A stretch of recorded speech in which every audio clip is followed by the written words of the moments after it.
The day dawned with a promise, a whisper of something magical in the air as the sun kissed the horizon. I, Chloe Dawson, was about to become Chloe Weston, the wife of the man who had captured my heart. The wedding venue was a dream come to life, draped in soft silks and adorned with delicate blossoms. Friends and family bustled with excitement, their faces alight with joy. But as I glanced around, my eyes were drawn to a face that seemed out of place in this panorama of happiness. Eleanor Weston, Jack's mother, stood at a distance, her smile a frozen mask, her eyes devoid of warmth. She was elegantly dressed, a picture of grace and sophistication, but something about her sent a chill down my spine. "Chloe, darling, you look radiant," my mother exclaimed, pulling me into a hug. "Thank you, Mom." "I just wish I could shake off this strange feeling," I replied, glancing once again at Eleanor. "Oh dear, it's just pre-wedding jitters. Everything will be perfect," she reassured me. The ceremony was enchanting. As I walked down the aisle, my heart pounding in anticipation, I locked eyes with Jack. His face was aglow, love and pride, radiating from his every pore. We exchanged vows, our voices trembling with emotion, our hands entwined as if they had always belonged together. Afterward, we danced and laughed, the night alive with music and merriment. Yet, even in those joyous moments, I couldn't shake the feeling that Eleanor's eyes were on me, watching, evaluating. "Chloe, my dear, welcome to the family," she said, approaching me with a smile that never quite reached her eyes. "Thank you, Mrs. Weston," I reply, trying to mirror her warmth but feeling a distinct chill in the air. "Please, call me Eleanor," she insisted, her voice dripping with a sweetness that somehow felt artificial.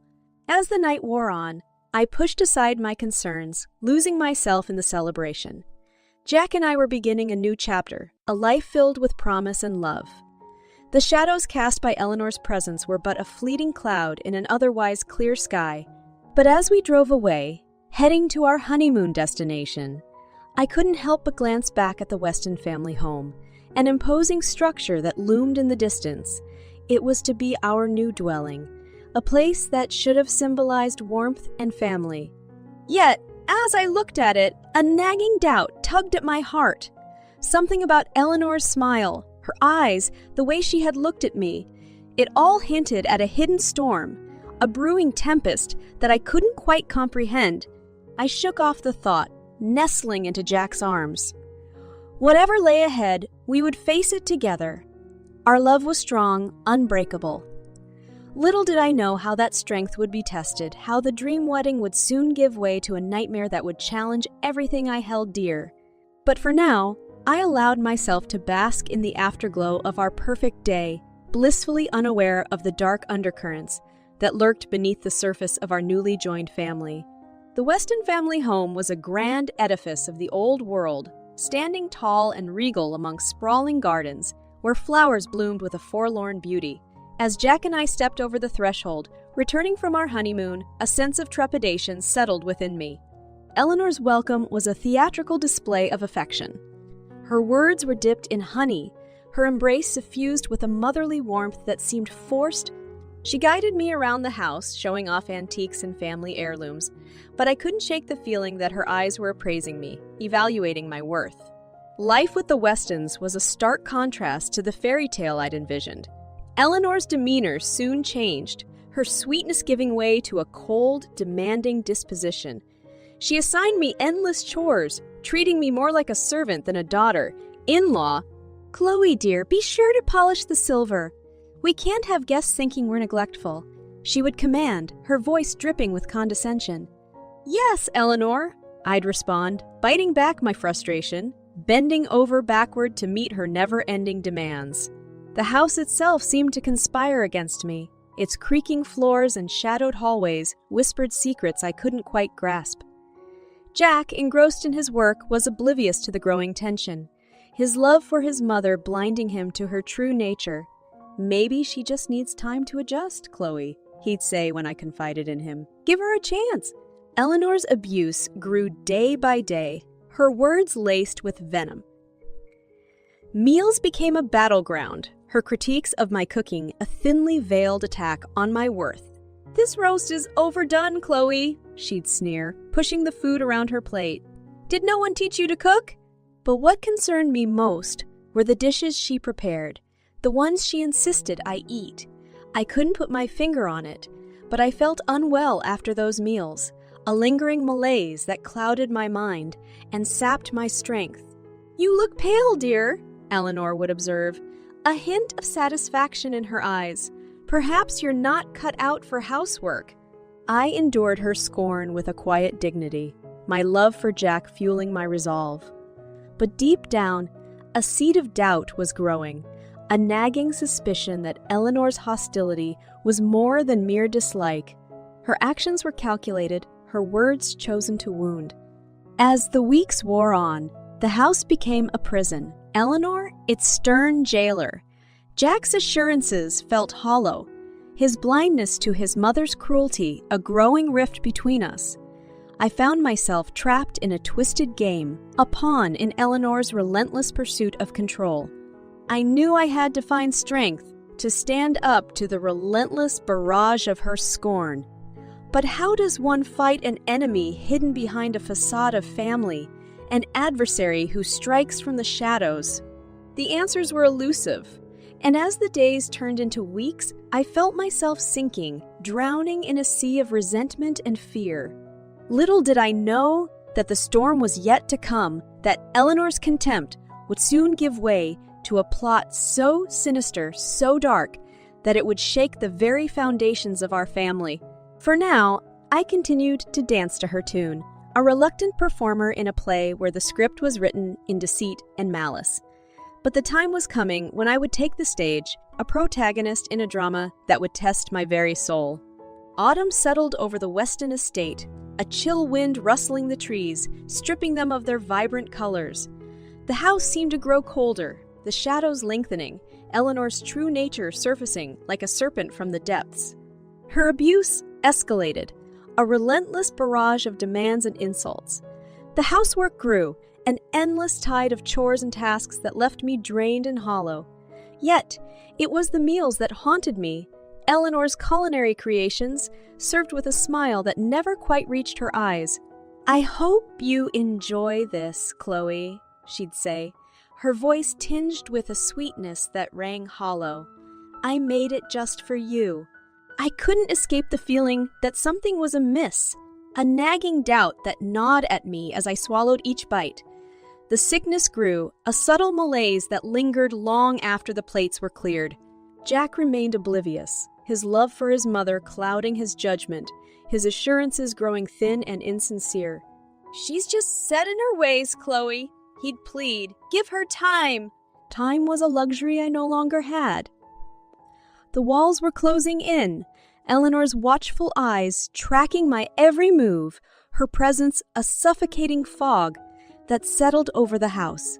The fateful dinner came on a cold November evening, the wind howling outside, the house creaking and groaning as if in protest. Eleanor outdid herself, a lavish feast laid out on the dining table, her eyes gleaming with a satisfaction that sent a chill down my spine. "Chloe, dear, you must try this dish," she insisted, her voice dripping with false warmth. "I spent all afternoon preparing it just for you." My father-in-law, Henry, an affable man caught in the crossfire of Eleanor's rage, looked up, his eyes twinkling with mischief. "Why don't I try it, Chloe?" he offered, his voice filled with genuine warmth. "It looks delicious." Eleanor's eyes flickered, a momentary lapse that I caught, a hint of something hidden behind her facade. I acquiesced, a smile masking my growing suspicion. "Of course, Father," I said, passing my plate.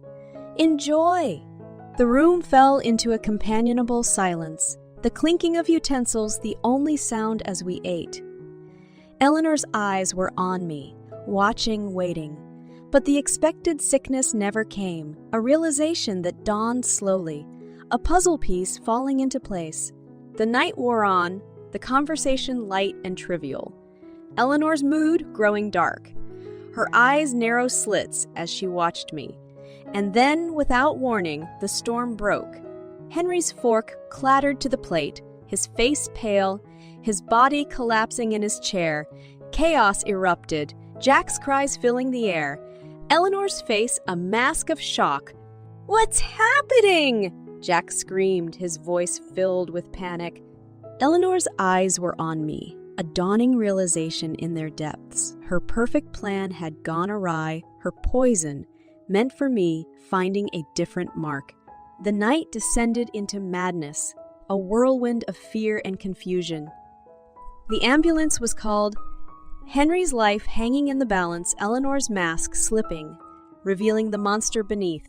As the paramedics worked, her facade crumbled, her sobs filling the air, her words a confession, a terrible truth that shattered the illusion of family. "I didn't mean to poison him," she wailed, her eyes wild with fear. "It was meant for you, Chloe. I wanted you gone." The words hung in the air, a dark cloud that settled over us all. The house, once a symbol of family and warmth, had become a poisoned well. Eleanor's hatred, a toxin that had seeped into the very fabric of our lives. The night wore on, the dawn breaking, a new day dawning. But the innocence was gone, the dream shattered. Eleanor's poison had done its work, not in my body, but in our family, a wound that would fester and grow, a darkness that would consume us all. The game had changed, the stakes raised. Eleanor had shown her hand, and the battle lines were drawn.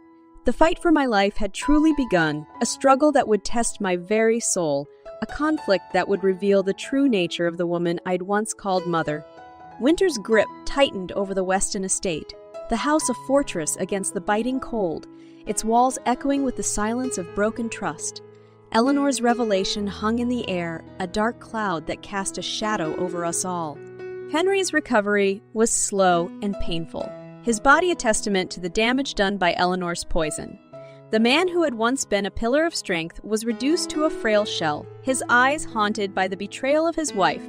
Eleanor's trial was a circus, the media descending upon us like vultures, eager to feast on the sordid details of our family drama. The courtroom was a theater, Eleanor's lies and deceit laid bare, her actions dissected and analyzed by strangers. Jack's faith in his mother was shattered, his eyes hollow and lifeless as he watched her lies unravel. The woman who had once been his idol was revealed as a monster, her love for him twisted and perverse. "Judge! Guilty!" the judge pronounced, his voice cold and unfeeling. Eleanor's sentence was a mere year in prison, a punishment that seemed woefully inadequate for the destruction she had wrought. The house was no longer a home, its walls stained with the memories of Eleanor's treachery. Jack and I drifted apart, the love that had once united us now a fragile thread, stretched thin and frayed. "Jack! Chloe! We can get through this!" he'd whisper, his voice pleading, his eyes filled with desperation. But the damage was done, the trust broken, the innocence lost. Eleanor's poison had seeped into the very foundations of our marriage, a toxin that had eaten away at the love and trust that had once united us. Days turned into weeks, the house a prison, the silence a suffocating blanket that settled over us. Jack threw himself into his work, his absence a welcome respite from the tension that hung between us. I found solace in the garden, the frozen earth a blank canvas, waiting for the warmth of spring. I dug and planted, my hands stained with dirt, my mind lost in the rhythm of the work. The garden became my sanctuary, a place where I could escape the nightmare of our lives, a haven where I could find peace and strength. The earth was a grounding force, a reminder of the cycles of life and death, a symbol of the resilience of nature. As the days lengthened and the first signs of spring emerged, I found myself changing, growing stronger, more determined. Eleanor's poison had failed to destroy me, her hatred fueling a fire within me, a strength I had never known. The house was still a prison, its walls a constant reminder of the betrayal and pain. But I was no longer a victim, no longer a pawn in Eleanor's twisted game. The battle was over, the war won. Eleanor's reign of terror had come to an end, her poison neutralized, her power broken. I stood in the garden, the sun warming my face, the earth yielding to the promise of spring. The house loomed behind me, a dark shadow, a symbol of a past that could never be undone. But I was no longer bound by its walls, no longer trapped in its shadows. I was free, the poison purged, the wound healed. Eleanor had tried to destroy me, her hatred a toxin that had threatened to consume me. But I had survived, my strength a testament to the resilience of the human spirit. The house was a relic, a monument to a time and place that no longer existed. But the garden was a promise, a symbol of hope and renewal, a reminder that life goes on, that even in the darkest of times, there is beauty and grace. I turned my back on the house, my eyes fixed on the horizon, my heart filled with hope. The future was uncertain, the path uncharted. But I was ready, my soul cleansed, my spirit strong. Eleanor's poison had failed, her hatred defeated. I was free, the chains broken, the nightmare over. The garden was my sanctuary, my haven, my future. I stepped into the sunlight, the warmth a gentle embrace, the earth a grounding force.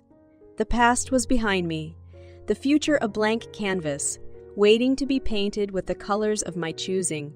Eleanor's poison was gone, her power broken, her reign of terror at an end. I was free, my soul cleansed, my spirit strong. The garden was my sanctuary, my haven, my future, and I was ready to embrace the promise of a new beginning, the hope of a brighter tomorrow. Spring blossomed with tender mercy, yet the garden's transformation seemed a paradox, bright and hopeful against the somber gray of the Weston estate. The contrast was sharp, almost mocking the renewed growth where a poisonous root had once struck. As the days grew warmer, so did my resolve to move on. The house, with its twisted memories, could no longer be my home. It was time for a fresh start, a new journey, unburdened by the shadows of Eleanor's malevolence. Jack and I faced an inevitable conversation, a moment we had both silently dreaded. Our love had been the casualty of Eleanor's wickedness, and though it pained me, I knew that our paths had diverged. We sat in the once cherished living room, a place where we had shared dreams and whispered sweet promises. Now, it only echoed the solemnity of our ending. "Chloe," Jack began, his voice trembling with suppressed emotion, "I want to fight for us. I know we can overcome this." His words were sincere, but the truth in my heart was unyielding. "Jack, we've been through so much, but Eleanor's poison has seeped into everything. It's changed us both. But we can heal," he insisted, desperation in his eyes. "We can rebuild." I reached out, taking his hand, feeling the warmth that had once been my comfort. "Jack, some things can't be mended. We need to find our own paths, heal in our own ways. I love you, but I need to let go." Tears welled in his eyes, and the silence that followed was filled with the weight of a shared history, now closing its final chapter. Days turned into weeks, filled with the practicalities of separation. Lawyers were consulted, papers signed, and the house sold. The place that had once been a symbol of our love was dismantled, piece by piece, each room echoing the ghost of what had been. The garden remained my solace, my connection to something pure and untainted. It was in this sanctuary that I found the strength to look ahead, to envision a life beyond the walls of the Weston estate. The day I left, the house stood quiet and unassuming, stripped of its power, reduced to bricks and mortar. I looked back one last time, not with regret, but with a sense of closure. My new beginning was a small cottage in a distant town, a place where no one knew my name or my story. It was a fresh canvas, waiting to be filled with dreams and hopes untouched by the scars of the past. In my garden, I planted anew, each seed a symbol of rebirth, each bloom a testament to resilience. I nurtured the earth, and in return it nurtured the earth, and in return it nurtured me, healing the wounds that Eleanor's poison had inflicted. Letters from Jack arrived, filled with updates and well wishes. His words were warm, a gentle reminder of the love that had once been. But the letters gradually grew infrequent, our lives moving in different directions, the bond of marriage replaced by the cordiality of distant friends. As for Eleanor, her name became a forbidden word, her presence a dark chapter forever closed. Her punishment had been legal, but her true sentence was the loss of her family, the ruin of her own making. Time moved on, relentless in its march, indifferent to the drama and pain of human lives. The seasons changed, and the garden flourished, a living testament to the cycles of life, death, and renewal. I found peace in my solitude, contentment in my garden, and joy in simple pleasures. The poison had been purged, the nightmare ended. Eleanor's shadow was a fading memory, her power over me forever broken. In the stillness of a spring morning, I stood in my garden, the scent of blossoms in the air, the song of birds, a gentle serenade. The past was behind me, its lessons learned, its pain healed. I was ready for a new chapter, a new journey, a life unburdened by revenge and hatred. I had survived Eleanor's poison, and in doing so, I had discovered a strength and resilience I never knew I possessed. The garden was my sanctuary, my haven, my future. It was a symbol of hope, a reminder that even in the darkest of times, life finds a way, that beauty and grace endure. I was free, my soul cleansed, my spirit strong. The promise of a new beginning beckoned, and I embraced it, stepping into the sunlight, ready to paint the canvas of my life with the color